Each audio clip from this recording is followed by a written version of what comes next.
ሙቀቱ በጣም አስቸግሮናል ዩሮፕ ውስጥና ድካም አለ። አመሰግናለሁ እያልኩኝ ነበረ ሕዝቅኤል ፕሮግራሙን ላዘጋጃችሁት ለህብረቱ ጥምረቱ ትንሽ ቅድም ያስተዋወቃችሁት እና ደግሞ ስለጋበዛችሁን እኔንም እንደ ሚዲያ በሚዲያ ላይ ልምድ እንዳለው ሰው ስለጋበዛችሁኝ አመሰግናለሁ።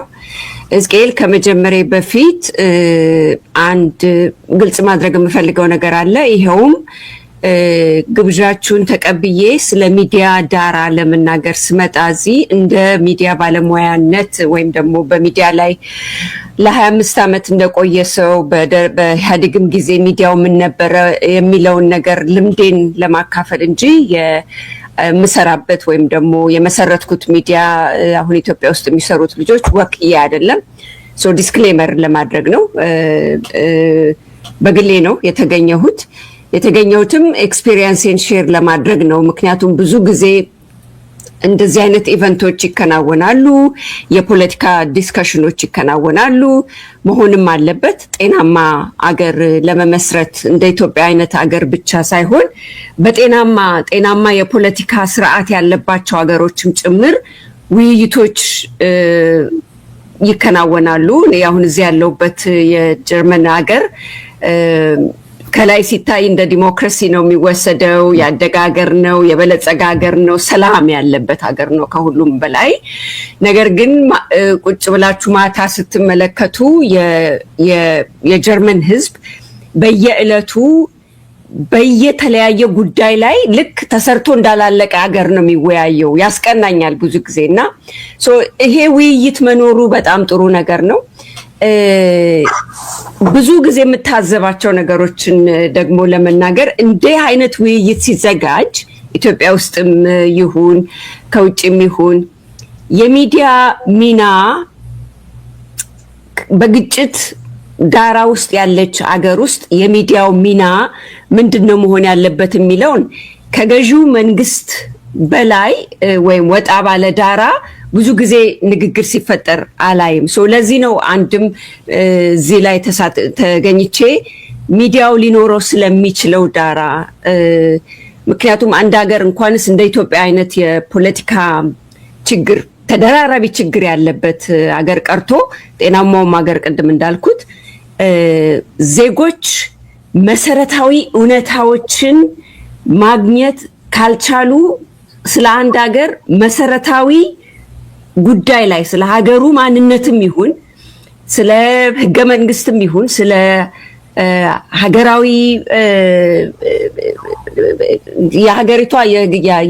የሀገሪቷ የመንግስት አይነትም ይሁን ስለ እርቅ ቢባል ስለ ተቋማትን መልሶ መገንባት ቢባል እውነተኛ መረጃ ያላገኘ ህብረተሰብ ያለበት ሀገር ውስጥ አንድ አይነት መስማማት ላይ መድረስ ከባድ ነው። ብዙ ጊዜ ስመለከት እንዲህ አይነት ኢቨንቶች ሚዲያውን በተለይ ደግሞ ነፃ ሚዲያ ምክንያቱም እኔ መሰረትኩትም ነፃ ሚዲያ ነው፣ ስሰራበት የነበረውም ነፃ ሚዲያ ነው። የነፃ ሚዲያ ሚና ለእንዲህ አይነት ዳራዎች ምንድነው የሚለውን ነገር በጥንቃቄ ስለማቀው በማህበርም ይሁን በድርጅትም ይሁን በፖለቲካ ድርጅትም ይሁን በትጥቅም ይሁን በማንኛውም አንዲት አገር ውስጥ ብዙ የሀሳብ ፍጭት ያለበት የትጥቅ ግጭት ያለበት ተሰርቶ ያላለቀ ሀገር ሁሌ መታወስ ያለበት ነገር የነፃ ሚዲያ ሚና ህዝብን ከህዝብ ጋር ለማገናኘት መሰረታዊ እውነታዎች ላይ መስማማት ላይ ለመድረስ ሊኖረው ስለሚችለው ሚና ከማንም መጥፋት የለበትም። ይሄንን መናገር ፈልጌ ነው እዚህ ፓነል ላይ ምክንያቱም ፊሎሶፈሮች አሉ እንደነ መሳይ ከበደ፣ ፖለቲከኞች አሉ፣ ሕዝቅኤል አንተም አለ። ብዙ ጊዜ የኔም ፖድካስት ላይ እንግዳ ነበርክ። ስለ ፖለቲካ እናወራለን። ከዛ ይልቅ ስለ ሚዲያው ሚና ለመናገር ነው። ይሄን ለመናገር የተወሰነ ዳራዎችን እንግዲህ 5 ደቂቃ ተሰጥቷል። የኢትዮጵያ ሚዲያ ዳራ እኔ አትሊስት እኔ ከገባውበት ጊዜ ጀምሮ ወደኋላ ማየት ይቻላል። ነገር ግን እኔ በአክቲቭ እንደ ሚዲያ ተሳታፊ እንደ ሚዲያ ባለሙያ ተሳታፊ ከሆንኩበት ጊዜ ጀምሮ ኦልሞስት 25 ዓመት ከኢህአዴግ ጊዜ ጀምሮ ያለው የሚዲያ ዳራ እንዴት ነው ነፃ ሚዲያ ስለ አንድ ሀገር ግንባታ የራሱን አስተዋጽኦ ማድረግ ያቃተው በኢትዮጵያ ዳራ ውስጥ ስንመለከት እንደኔ ግምት እንደኔ ድምዳሜ የነፃ ሚዲያ መኖር ለሀገሪቷ ለሀገር ግንባታ ለሀገረ መንግስት ግንባታ ለጤናማ የፖለቲካ አስተሳሰብና የፖለቲካ ኦርደር መኖር ሚና አለው። ግን በኢትዮጵያ ያለው የሚዲያ ዳራ ተገቢውን አስተዋጽኦ አድርጓል ብዬ አልገምትም። ይሄም ደግሞ በራሱ የሚዲያ ውድቀት ብቻ አይደለም። ሚዲያው ራሱ ኦፕሬት የሚያደርግበት ሚዲያው ራሱ የሚንቀሳቀስበት ዳራ በጣም ትልቅ ተጽዕኖ የነበረው ነው። አሁን ባለው የብልጽግና መንግስት ባለው የሚዲያ ዳራና በኢህአዴግ ጊዜ የነበሩ የሚዲያ የነፃ ሚዲያ ዳራ ለሀገረ መንግስት ግንባታ ሊኖራቸው ስለሚችለው አስተዋጽኦ ስንናገር በኢህአዴግ ጊዜ ከኢህአዴግ ጋራ በጣም ብዙ ስንጨቃጨቅ እንደ ነፃ ሚዲያ በጣም ብዙ ስንጨቃጨቅ ስንፋተግ ጋዜጠኞች ሲታሰሩ ሚዲያ ሲዘጋ የነበረው ትልቁ ቻሌንጅ ዳራው መንግስታዊ የሆነ የነፃ ሚዲያ የራሱን አስተዋጽኦ እንዳያደርግ መንግስታዊ የሆነ ወይም ደግሞ ከላይ ወደ ታች የወረደና በራሱ ተጽዕኖ ስር ማሳደር የሚፈልግ አይነት መንግስታዊ አሰራር ስለነበረ የነፃ ሚዲያ ዳራው ያን ያክል አድጎ በልጽጎ ለሀገር ግንባታ አስተዋጽኦን ማድረግ ያልቻለበት ትልቅ ፈተና የነበረበት ወቅት ነው።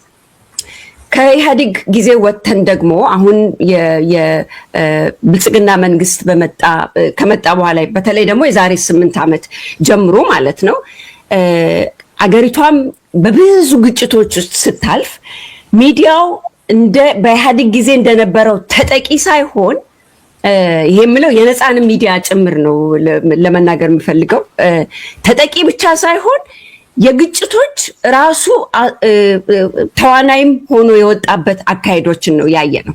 በተለይ ደግሞ በትግራይ ካዥዋሊ የትግራይ ጦርነት እየተባለ በሚጠራው በትግራይ በአማራና በአፋር ክልል የነበረው አውዳሚ ጦርነት ላይ ሚዲያው የነበረው ሚና እንደ በፊቱ በኢህአዴግ ጊዜ ከመንግስት ጋራ ለራሱ ሰርቫይቫል የሚታገል ሳይሆን ይሄንን የምለው ትላልቅም ነፃ ሚዲያ ተብለው የተወሰዱትንም ጭምር የነበራቸውን ሚና ከግንዛቤ በማስገባት ነው።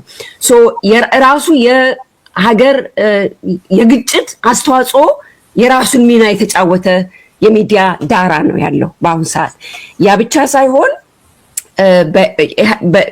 በፕሮስፔሪቲ ፓርቲ ለመጀመሪያ ጊዜ ለምሳሌ የኢንፎርሜሽን አቬይላቢሊቲ ኢንፎርሜሽን ወይ መረጃ ለህዝብ የሚደርስበትን መልኩ ራዲካሊ ነው የቀየረው። ያ ራዲካሊ በኢህአዴግ ጊዜ ለምሳሌ የመንግስት ገቨርንመንት ኮሚኒኬሽን አፌርስ ጽህፈት ቤት የሚባል ነበር። የመንግስትን መረጃ ለኢትዮጵያ ህዝብ የሚያደርስ መንግስት የፈለገውን መረጃ ማለት ነው። የመንግስትና መንግስት የፈለገውን መረጃ የፕሮስፔሪቲ ፓርቲ ሲመጣ ግን መጀመሪያ ከፈረሱት አገራዊ ኢንስቲትዩሽኖች ውስጥ አንዱ እሱ ነው። ያ ራሱን የቻለ ዳራ ራሱን የቻለ ፈተና ይዞ ነው የመጣው ለኢንፎርሜሽን ለህዝብ የሚደርሱ መረጃዎችን በተለይ በሚመለከት ማለት ነው። ይሄንን ጊዜ እኔ ብዙ ጊዜ ሪፈር የማደርገው ዲሴንትራላይዜሽን ኦፍ ኢንፎርሜሽን የሚል ነው። ይሄ እንደዛ ሲሆን የራሱ አስተዋጽኦ የራሱ ኔጌቲቭ ኢምፓክቶች አሉት። ያ ምንድነው? እሱ ህዝብ መረጃ የማግኛ ዳራዎቹ በጣም እየበዙ ነው የመጡት። የዲሴንትራላይዜሽን ኦፍ ኢንፎርሜሽን ግን ከአንድ መሰረታዊ ነገር ጋር መያያዝ ነበረበት። እሱም ከነፃ ሚዲያ መጎልበት ኢንስቲትዩሽናላይዝ መሆን ጋራ አብሮ የመምጣት ዳራ መሆን ሲገባው ይህን ትቶ ሁሉም ሰው የራሱ የመረጃ ኪንግ ነው የሆነው። በተለይ ደግሞ በግጭቶች ወቅት እነዚህ ነገሮችን የምንረዳው በግጭቶች ወቅት ነው። ኢትዮጵያ በጣም ብዙ ግጭቶች ውስጥ ነው የገባችው ከ2018 በፈረንጆች አቆጣጠር ጀምሮ ማለት ነው።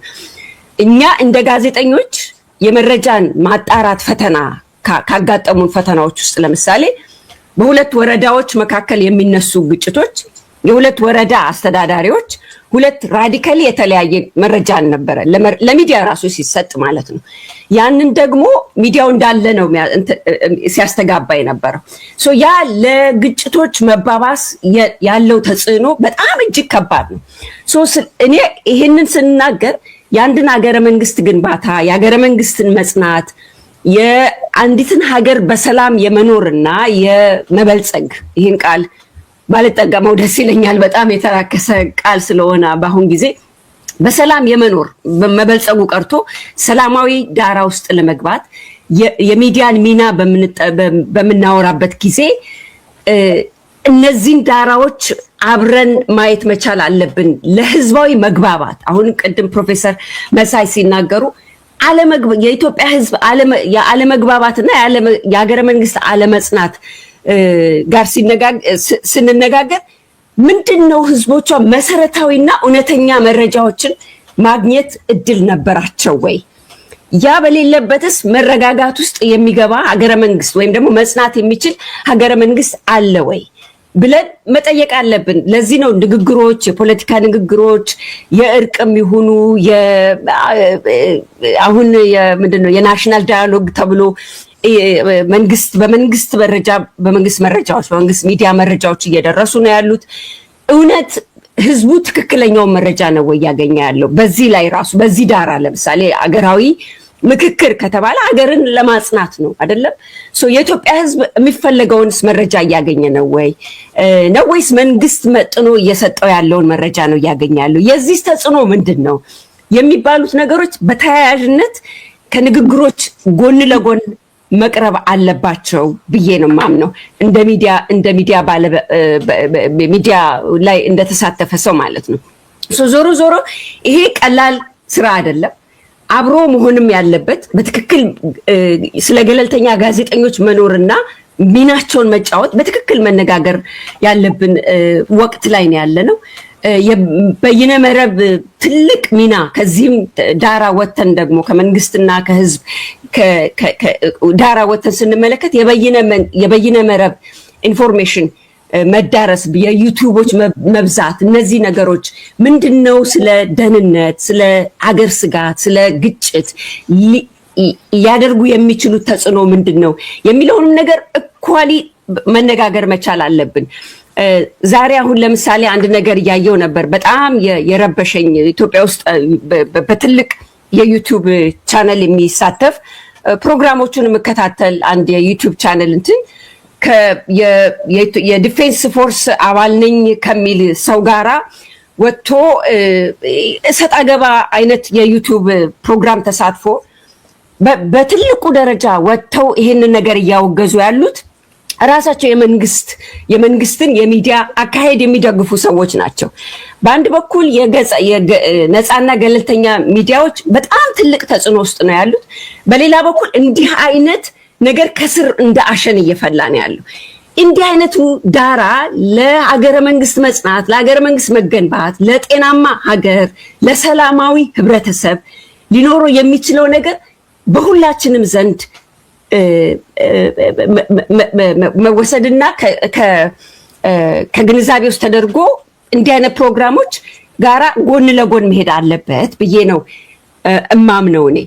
እርቅም ይሁን ከግጭት ውጪም ይሁን ከግጭት ውስጥም ሆነን ይሁን በእርቅም ላይ ሆነን የሀገር ምክክርም ይሁን ስለ ፖለቲካ ዲስከሽን ይሁን ያለ ነፃና ገለልተኛ ሚዲያ በነፃና በገለልተኛ መልኩ መስራት ባልቻለበት አገር መገንባት አትችልም።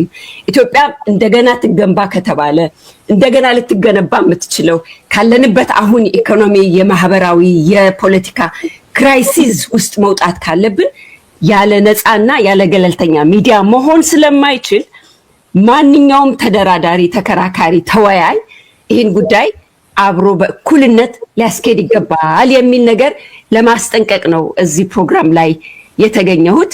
በመጨረሻም ከመውጣቴ በፊት አንድ ግልጽ ማድረግ የምፈልገው የዚህ ማህበር አባል አይደለሁኝም። የአደረጃጀቱም ላይ ሚና የለኝም። እዚህ ፕሮግራም ላይ የቀረብኩት የሚዲያን ሚና ለማጋራት ነው። ጥያቄ ካለ በጥያቄ መልስ ምላሽ ለመስጠት ነው።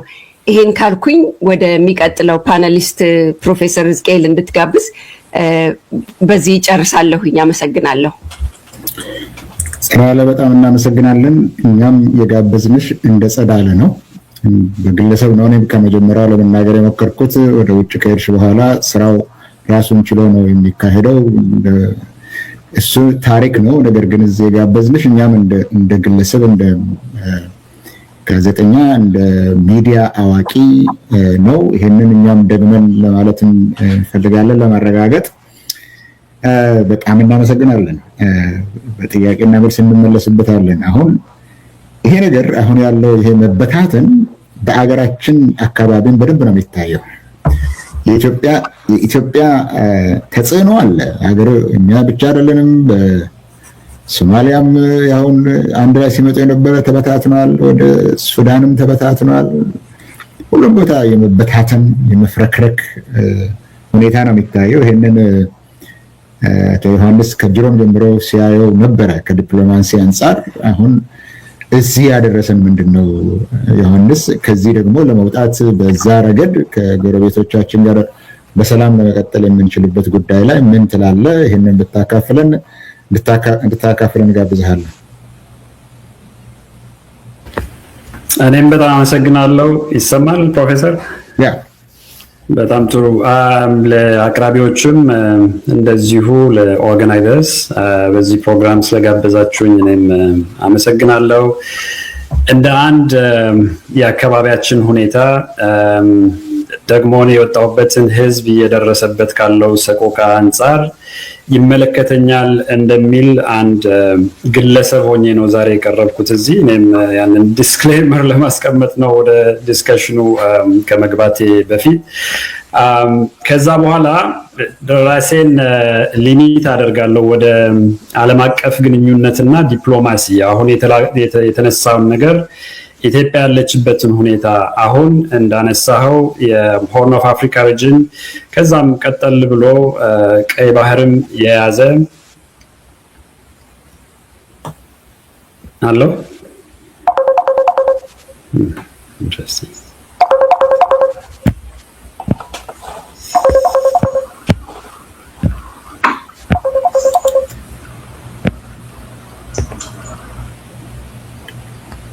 አለ ይሰማል? አለ። All right. Sorry about that. All right. Okay.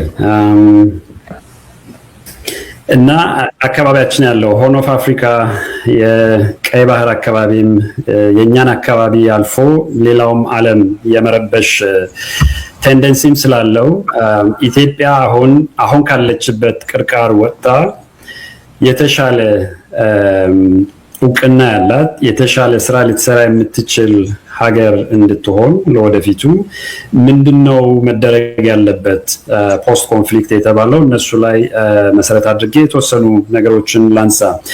የመጀመሪያው ብዙ ጊዜ በዓለም አቀፍ ግንኙነት እና በዲፕሎማሲ አካባቢ ያሉ ሰዎች በብዛት የሚያነሱት ምንድነው አንድ ሀገር በውጭ የሚኖራት ቅቡልነት በውጭ የሚኖራት እይታ በዋናው የሚመነጨው ሀገር ውስጥ ባለው ሁኔታ ነው።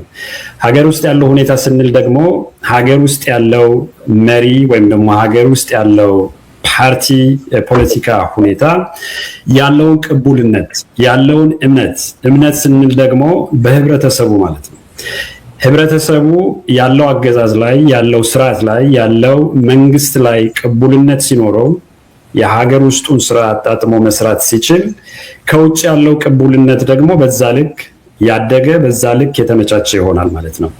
ኢትዮጵያን አሁን ስናይ እኔ የመጣሁበት የትግራይ ክልል ኢትዮጵያ ውስጥ ምንም አይነት ተሳትፎ የለውም። እንደምታውቁት በሃውስ ኦፍ ፌዴሬሽን የለም፣ በፓርላሜንት የለም፣ በኤግዜኪቲቭ ቦዲ ውስጥ የለም። ፋይናንስ ወደ ትግራይ መሄድ ካቋረጠ ስንት ጊዜ ሆኗል። በግልጽ ቋንቋ ለማስቀመጥ ከኢትዮጵያ ከሚባለው ሀገር ከወጣ ትግራይ ቆይቷል። ኦልሞስት ላለፉት 8-7 ዓመታት እዛ አሶሲዬሽን ውስጥ እዛ ፌዴሬሽን ውስጥ እዛ ሀገራዊ ሁኔታ ውስጥ የለም ትግራይ ማለት ነው። አንዱን ቅቡልነት እንግዲህ ቢያንስ ከትግራይ አካባቢ ከተነሳ የቅቡልነት የለውም የመንግስት አዲስ አበባ ውስጥ ያለው ኢትዮጵያ ውስጥ ያለው መንግስት። ትግራይ ብቻ ሳይሆን ግን አማራም ከተወሰደ አሁን አብዛኛው የአማራ ክልል ግጭት ውስጥ ነው ያለው፣ ጦርነት ውስጥ ነው ያለው ከባለፈው 3 ዓመት ተኩል። ኦሮሚያ ለባለፉት 6-7 ዓመታት በዚህ ሁኔታ ነው ያለው። በተለያየ የኢትዮጵያ ክፍል የሶማሌ የተወሰነው ክፍልም ጨምሮ እንደዚሁ ወጥቶ የተጋነነም ባይሆን ጦርነቱ አለ። ሁሌም ግጭት አለ፣ ሁሌም የህዝብ እልቂት አለ፣ ሁሌም ሞት አለ፣ ሁሌም የምንሰማው ሰቆቃ ነው። ይህንን ምን ፈጠረ? ኢትዮጵያ ውስጥ ያለው መንግስት ሀገር ውስጥ ተአማኒነትና ቅቡልነት እንዳይኖረው አድርገዋል ማለት ነው። ይህ መንግስት ደግሞ ቅቡልነት ከሌለው ሀገር ውስጥ ቅቡልነት የሌለው ስርዓት በውጭ ሀገር ወይም ደግሞ በዲፕሎማሲው ማህበረሰብ ቅቡልነት ሊኖረው አይችልም። ስለዚህ ፖስት ኮንፍሊክት ከሚሰሩ ትልቁ ነገር አንዱ መሆን ያለበት ምንድነው?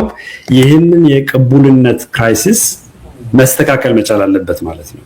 ያንን ለማስተካከል ደግሞ ተአማኒነት ያለው ሁሉንም ያቀፈ ስርዓት ወይም ደግሞ የፖለቲካ ሂደት ኢትዮጵያ ውስጥ መኖር መቻል አለበት ማለት ነው። አሁን የተጀመረው ይሄ ኮአሊሽን በሀገር ውስጥም የተጀመሩ እንቅስቃሴዎች አሉ።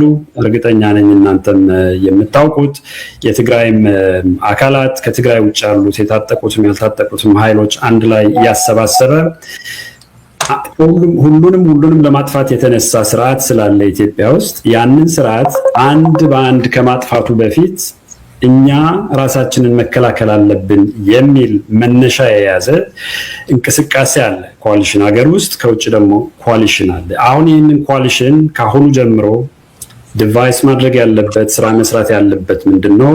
ወደ ዓለም አቀፍ ግንኙነትና ዲፕሎማሲ ስንመጣ ቅቡልነት እንዲኖረው ተአማኒ የሆነ ስርዓት ኢትዮጵያ ውስጥ እንዲዘረጋ ሁሉንም ያቀፈ ስርዓት ኢንትሮዲውስ ማድረግ መቻል አለበት ማለት ነው። የመጀመሪያው ቻሌንጅ ሊኖረን የሚችለው ልናስተካክለውም የሚገባን ነገር ይሄ ነው ማለት ነው። ሌላው የክሬዲቢሊቲ የሚባለው በእንግሊዝኛ ነው። አሁን በዲፕሎማሲው ክሬዲቢሊቲ ምን ያህል ክሬዲቢሊቲ አለው የሚል ነው። መጀመሪያ ይህንን የሚጀምረው ከማህበረሰቡ ነው።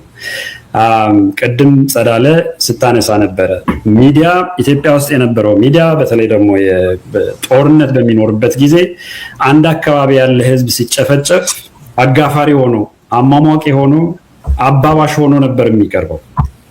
በተመሳሳይ ሁኔታ ደግሞ የውጭ ጉዳይ ሚኒስቴሩ ወይም ደግሞ የውጭ ጉዳይ ኢንስቲትዩሽኑ ተመሳሳይ ስራ ነበር ሲሰራ የነበረው ማለት ነው። በዚህ በግጭት ወቅት አሁንም እየተደረገ ያለው ይሄንን ነው።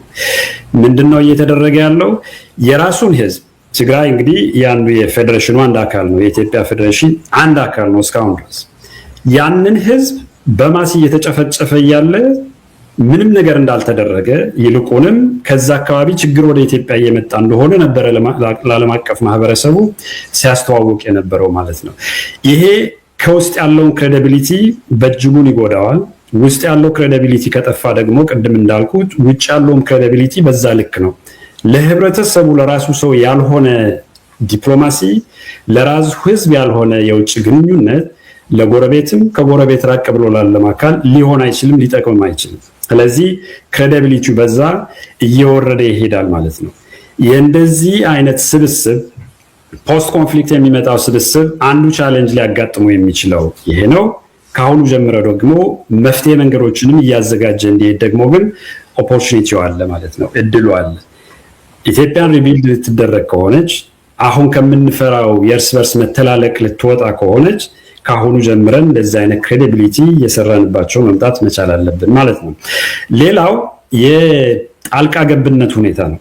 በዓለም አቀፍ ግንኙነትና ዲፕሎማሲ ስናነሳ የጣልቃ ገብነት ሁኔታ በጣም ትልቅ አጀንዳ ነው። ትልቅ አጀንዳ የሚሆነው ለምንድን ነው? አገር ውስጥ ያለውን ማህበረሰብ የሚያነሳው አጀንዳ ሳይሆን ሌላው ጣልቃ የገባውን አካል የሚያነሳቸውን አጀንዳዎች ወይም ደግሞ ጥቅሞችን ማራመጃ ስለሚሆን ማለት ነው ሀገር። አሁን ኢትዮጵያ አሁን ያለችው ኢትዮጵያ ለዚህ በጣም ጥሩ ምሳሌ ነች።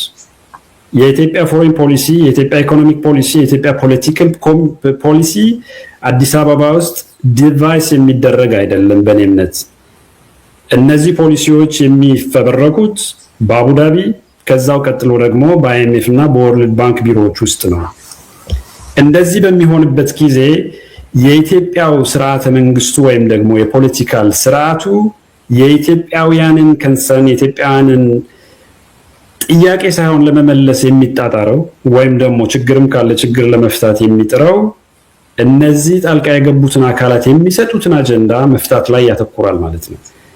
ኢፌክቲቭሊ አሁን እያየን ያለ ነው። ለዛ ነው ኤሚሬትስ አካባቢያችን ላይ በሱዳን መሬት ትፈልጋለች፣ በሶማሊያ መሬት ትፈልጋለች፣ ኤርትራ አካባቢ መሬት ትፈልጋለች፣ ኤክስፓንሽን ይፈልጋሉ፣ እዛ አካባቢ ዶሚናንስ እንዲኖራቸው ይፈልጋሉ።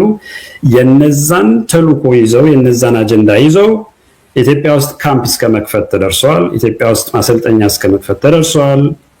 ስልጠና እስከ መስጠት፣ ፋይናንስም የሎጂስቲክም ድጋፍ እስከ ማድረግ ተደርሷል ማለት ነው ኢትዮጵያ ውስጥ ለጎረቤት ሀገር። በተመሳሳይ መልኩ ደግሞ የፋይናንሻል ኢንስቲትዩሽኖችን ካየን የዓለም አቀፍ የዓለም ገንዘብ ድርጅትም የዓለም ባንክም እነዛን የሚሰጧቸውን አጀንዳዎች ናቸው ኢኮኖሚውን ዶሚናንት አድርገው ያሉት ኢትዮጵያ ውስጥ። ለዛ ነው አሁን ነዳጅ ሲነሳ ኢንፍሌሽን የሚባለው ነገር ሲመጣ ችግር የሚሆነው ማለት ነው። ኢትዮጵያ ውስጥ የተሰራ አጀንዳ ሳይሆን ከሌላ የመጣውን አጀንዳ ስላለ። ስለዚህ ልክ እንደዚህ ፖስት ኮንፍሊክት ላይ ደግሞ ችግሮች ይኖራሉ። ፋይናንስ ይፈለጋል። አገሪቱ ሪኮንስትራክት መደረግ አለባት። ሪሶርስ ፍለጋ በሚደረገው እንቅስቃሴ እንደነዚህ አይነት በተለይ ደግሞ የውስጥ የራስህን ናሬሽን አጥፍቶ የሌላውን ናሬሽን የሌላውን አጀንዳ እንድታራምድ የሚያደርግህን ሂደት እንዳይኖር ጥንቃቄ ማድረግ ያስፈልጋል ማለት ነው። አንዱ ትልቁ ነገር የሚያስፈልገው ይሄ ኮalition ምናልባትም በኋላ ሊመጣ የሚችል ኮalition እዚህ ላይ ጥንቃቄ ማድረግ ነው። ጣልቃ ገብነት ለድጋፍ ጣልቃ ገብነት ለአሲስታንስ ሊኖር እንደሚችል የታወቀ ነገር ነው። አፍሪካ ውስጥ ነው ያለነው። ደሃ ሀገር ነው። ደሃ ሀገር ደግሞ ሪሶርስ ያስፈልገዋል፣ ድጋፍ ያስፈልገዋል። ያንን ድጋፍ ግን ሊሚት ያለው ውስንነት ያለው መሆን መቻል አለበት። ቱ ዘ ኤክስተንት የራስህን ፖሊሲ፣ የራስህን አጀንዳ፣ የራስህን ናሬሽን እስከሚያጠፋ ድረስ የሚሄድ ከሆነ ግን ሁሉንም ነገር ይተውና የሌላውን አጀንዳ አራማጅ ትሆናለህ ማለት ነው። ልክ መጫወቻ አይነት ነገር እንደሚሆነው ስለሚሆን፣ ስለዚህ ትልቁ ነገር አንዱ መጠንቀቅ ያለበት እንደዚህ አይነት ኮalition ፖስት ኮንፍሊክት በሚመጡት ላይ ኢትዮጵያን ሪቢልድ ሲደረግ የውጭ ጣልቃ ገብነት ሁኔታን ነው ማለት ነው። መጨረሻ ማንሳት የምፈልገው እዚህ ፖይንት ላይ የክሬዲቢሊቲ አሁንም ሊኖር ከሆነ ተአማኒነት ሊኖር ከሆነ ከአንድ ግለሰብ እምነት ወጥተን ወደ ድርጅታዊ ወደ ሆነው ወደ ተቋማዊ እምነት መግባት መቻል አለብን ማለት ነው። አሁንም ሁላችንም እንደምናውቀው ኢትዮጵያ ውስጥ ለስሙ ቢሮዎች አሉ፣ ለስሙ ኮሚሽንስ አሉ፣ ለስሙ ሚኒስትሪ መስሪያ ቤቶች አሉ። ሁሉም ትዕዛዝ ግን የሚመጣው ከአንድ ሰው ነው፣ ከጠቅላይ ሚኒስትሩ ነው ትዕዛዙ የሚመጣው። ጠቅላይ ሚኒስትሩ የሆነ ቢልዲንግ ካላማረው አፍርሱት ይላል፣ ይፈርሳል በነጋታው። ጠቅላይ ሚኒስትሩ የሆነ አሰራር ካልተመቸው ይጥፋ ይላል፣ ይጠፋል። ቅድም እንደተባለው መከላከያውን ሲፈርስ፣ የደህንነት ተቋሙ ሲፈርስ ኦፍኮርስ ዝግጅት እየተደረገበት ነበረ። ኮሚኒኬሽን ኦፊሱ ሲፈርስ፣ ውጭ ጉዳይም እንዳልነበረ ነው የተደረገው። እነዚህ በሙሉ ሲደረጉ ዲስከሽን ተደርጎበት ለሀገር የሚጠቅም አጀንዳ ይዞ ሳይሆን ለአንድ ግለሰብ በሚጠቅም መልኩ እንዲደራጅ ተደርጎ ነው። የኢኮኖሚውም አካሄድ የምታዩት ምናልባትም የኢኮኖሚ መጽሐፍት ያነበባችሁ ሰዎች ግራ የሚያጋቡ ኢንተርፕሬቴሽንስ እና ኤክስፕላኔሽንስ እየተሰጡ ከጠቅላይ ሚኒስትሩ ነው ፖሊሲዎቹን ዲቫይስ የሚደረጉት እና እነዚህ ነገሮችን ወጥቶ ከአንድ ግለሰብ ወደ ተቋማዊ ወደሆነ ነገር መውረድም ያስፈልጋል ማለት ነው። አሁን አንዱ ሌላው ቻሌንጅ ሊሆን የሚችለው እንደዚህ አይነት ፖስት ኮንፍሊክት እንቅስቃሴ ውስጥ ሲገባ ዶሚኔት የሚያደርግ አንድ ግለሰብ ወይም ደግሞ ግለሰቦች እንዳይኖሩ፣ በዛ ምትክ ግን ተቋማት ላይ እምነት ካደረግን ተቋማት ተጠያቂነትን፣ ኃላፊነት የሚወስድ አካላትን እንዲኖሩ ከተደረገ ሪቢልዲንጉ ወይም ደግሞ የትራንዚሽን ሂደቱ የተሻለ ሊያደርገው ይችላል የሚል እምነት አለኝ እና በዚሁ አጀንዳ እዚህ ላቆም። አመሰግናለሁ። በጣም አመሰግናለሁ ዮሐንስ። አሁን ያው ከመረጃ ፍሰስ መረጃ ራሱ ሰለባ እንደሆነ ሰምተናል ከጸዳለ። አሁን ደግሞ ተቋማትም ጠለቅ ያለ ችግር በሀገር ውስጥ ስላለ በውጭ ሀገር ምንም ቅቡልነት ችግር እንዳለ፣ ይሄ ደግሞ ለመበታተኑ ምክንያት እንደሆነ ለኛ ብቻ ሳይሆን ለሌላም እንደተረፈ ነው የሚያሳየን። በኋላ እንመለስበታለን። በጣም እናመሰግናለን ዮሐንስ። በጣም ይሄ ሁሉ ተዳምሮ አሁን ቅድም ፕሮፌሰር መሳይም የተናገሩት ታሪካዊ ዳራውን ጸዳለም የነገረችን አሁን ዮሐንስ